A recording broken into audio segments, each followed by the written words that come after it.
Now, there's a company called IOL Chemicals that's on that we're looking at today. Remember, Russia has halted gas supplies to Europe indefinitely. The European chemical industry is heavily dependent on natural gas, and the current situation perhaps now provides an opportunity for Indian companies. To discuss this, we are joined by Sanjay Chaturvedi, the Chief Executive Officer at IOL Chemicals and Pharmaceuticals. Sanjay, thanks a lot for joining us. If you can just explain to us what's happening now. Are the dynamics changing in favor of Indian companies? Are there more opportunities for companies like yours? Or is it too simplistic to assume that? So, it's a rather complex situation. You're absolutely right that Russia has halted the gas supplies to Europe. Whether this presents an opportunity for IOL and other Indian specialty chemical players, it has to be seen in the backdrop that is this a permanent structural change, or once the war is over, things are going to revert back to Russia supplying gas to Europe. And also energy prices in India are also very high. So I haven't seen too much movement. I've been discussing with some of my peers and competitors as well, and we don't see a lot of capex being driven by this one criteria, which is the gas supplies are halted to Europe, and therefore that presents an opportunity to Indian players. I think one has to take a slightly more cautious approach and try to predict, long-term what are likely to be the energy prices in Europe vis-a-vis India, and then take a bet on if this is a structural change, whether we should go for those kinds of specialty chemicals. So this ethyl acetate, right, which is one of your key products, you saw a fall in the price by about 15% in the quarter gone by, in the last 2 quarters on an average. And that has put a lot of pressure on your business as well. Your margins have been down for a while. You're barely sitting at 10% margins. You used to enjoy 20% plus last year. Do you see more pressure in the quarters to come? So I don't see any additional pressure. The margins that get compressed is because in ethyl acetate, most of the acetic acid that we buy is all imported. And typically there is, several months lag. And there was a period just a few months ago where the prices of acetic acid fell sharply. And so we were stuck with, inventory of acetic acid that was at a much higher price. And that's what compressed the margins. I think another month or so, this pressure will ease off, and we should be back to higher margins than before.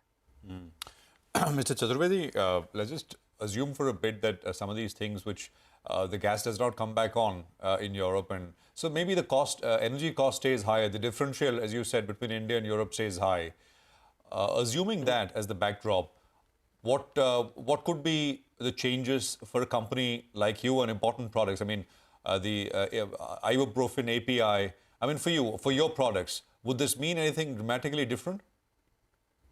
No, for us, it would not be something dramatically different because, we are not so dependent on Europe for either raw material or energy.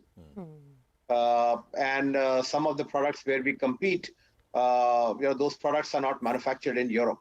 They are manufactured in other parts of the world. So even if the energy pressure was to continue on Europe, I don't think that presents either a positive or a negative opportunity for IOL. Okay. So I wanted to understand a little bit about how ibuprofen demand and prices are materializing, since you are one of the largest producers in the world. What is the situation at the moment, and what kind of growth are you looking at?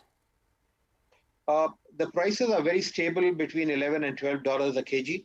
And as far as the demand is concerned, the demand, we've seen a slight uptick in demand in the last month or so, maybe by around 5%, 4 to 5 percentage points higher than in the previous quarters.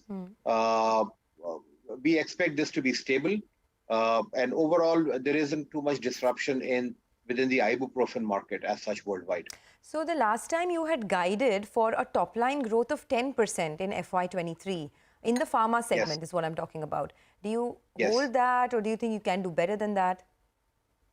We hold that. What's going to happen is the ibuprofen is going to be up a few percentage points, whereas it's our non-ibuprofen portfolio that we will really grow. If I just take a step back, ibuprofen, we've got a finite fixed capacity, and the business that it generates is really based on the price of ibuprofen more than anything else. Our asset utilization continues to be, in the 75% plus 80% range. So the real growth for our pharma business is going to come from the non-pharma APIs, which will continue to grow. You've announced a new capacity expansion as well, right? Some 300 Yes. crores worth. Could you Yes, sir. tell us more about that? Yeah, so this is a capacity expansion to support our specialty chemicals business. We've identified a portfolio of products that leverages our operational capabilities, our supply chain capabilities, and also our technology footprint. And it would take about 18 months or so for this plant to be built. But this would really add to the portfolio of products and play to our strengths. You'd build this new, it's a new plant basically. Yes, this would be a new plant that would cater primarily to specialty chemicals and some pharma intermediates. And by when would this, when do you see completion by, when do you see this coming on stream, and what could this do to your overall revenues? So typically, in the specialty chemicals area, it is reasonable to say that for every rupee that you invest in capex, you should be able to get, 3-4 rupees of revenue out. So we expect this to be complete in about 18 months. So we probably see the impact of this after 18 months on our P&L.